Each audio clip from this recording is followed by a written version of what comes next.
এর আগে একটা ভিডিও আমি স্যালাড কাটিং নিয়ে বানিয়েছিলাম, সেখানে টোটাল 10K ভিউজ এসছে। থ্যাংক ইউ এভরিওয়ান ওই ভিডিওতে অত ভিউজ, অত ভালোবাসা দেওয়ার জন্য। তাই জন্য অত ভালোবাসা নেওয়ার পর আমি ভাবলাম যে আরেকবার স্যালাড কাটিংয়ের একটা সুন্দর ভিডিও বানানো যাক তোমাদের সামনে। তাই না, আমি আবার করে নিয়ে চলে আসলাম একটা স্যালাড কাটিংয়ের ভিডিও উইথ নিউ স্টাইল।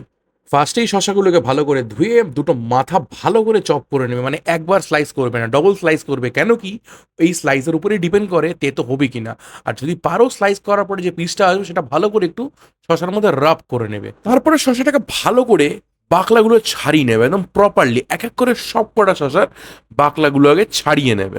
আমি এই ভিডিওতে শুধু শশা কাটিং ডিজাইন ভিডিওটা দেখাবো। তোমরা যদি কেউ চাও টমেটোর যে কাটিং ডিজাইন ভিডিওটা আছে সেটা যদি কেউ জানতে চাও বা দেখতে চাও, তাহলে অবশ্যই কমেন্ট বক্সে আমাকে জানাও।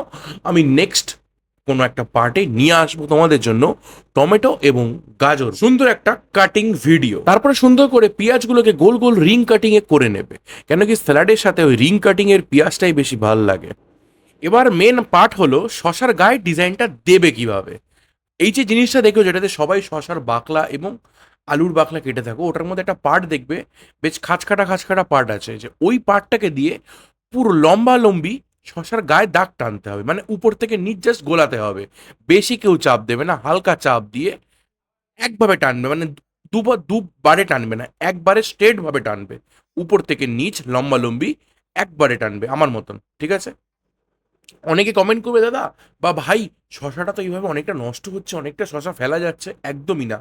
এই যে শশা এটা বেরোচ্ছে, এটাকে হালকা বিট নুন এবং লঙ্কার গুঁড়ো বা কাঁচা লঙ্কা দিয়ে যদি মেখে খাও, দারুণ লাগবে। একবার ট্রাই করে দেখতে পারো। এই যে বেরোচ্ছে না, যে যখন আমি সাইড থেকে ঘষছি, ওগুলোকে বেশ ভালো করে মেখে খেলে উফ, দারুণ লাগবে। এবার সব থেকে মেন পার্ট, শশাটাকে কাটবে কিভাবে। একদম কোনাকুনি ধরবে, শশাটাকে কোনাকুনি ধরে ঠিক কোনার থেকে কাটা স্টার্ট করবে, যে মাথার থেকে সোজাসুজি না, মাথার দিক থেকে কোনাকুনি স্টার্ট করবে। তাহলে জিনিসগুলো বেশ লম্বা লম্বা হবে। শশা কিন্তু একটুখানি হয় গোল গোল রিং রিং কাটলে, রিং রিং প্যাটার্নই হবে, কিন্তু তুমি কোনাকুনি কাটবে। বেশ জিনিসটা দেখলে তোমরা বুঝতে পারবে। জিনিসটাকে ভালো করে আগে দেখো, একদম ক্লোজ থেকে দেখো, এই দেখো কত বড় হয়ে গেল জিনিসটা। তোমরা দেখলেই বুঝতে পারবে যে সাইজটা ভালো করে কাটা হয়ে গেল। তারপর সুন্দর করে ব্যাপারটাকে শশা, পেঁয়াজ, টমেটো ভালো করে সাজিয়ে উপর থেকে একটু গন্ধরাজ লেবু বা পাতি লেবু থাকলে ছড়িয়ে দিয়ে হালকা করে নুন দিয়ে টেস্ট করো। খেয়ে শুধু বলবে দারুণ। মানে এই জিনিসগুলো খাওয়ার থেকেও দেখতে বেশি ভালো লাগে। কোনোদিনও তোমরা কোনো ক্যাটারিংয়ে বিয়ে বাড়িতে গিয়ে দেখলে দেখবে স্যালাডের যে কাউন্টারটা, ওটা দেখলে কিন্তু আলাদাই লাগে। টাটা বাই বাই, দেখা হচ্ছে নেক্সট ভিডিওতে।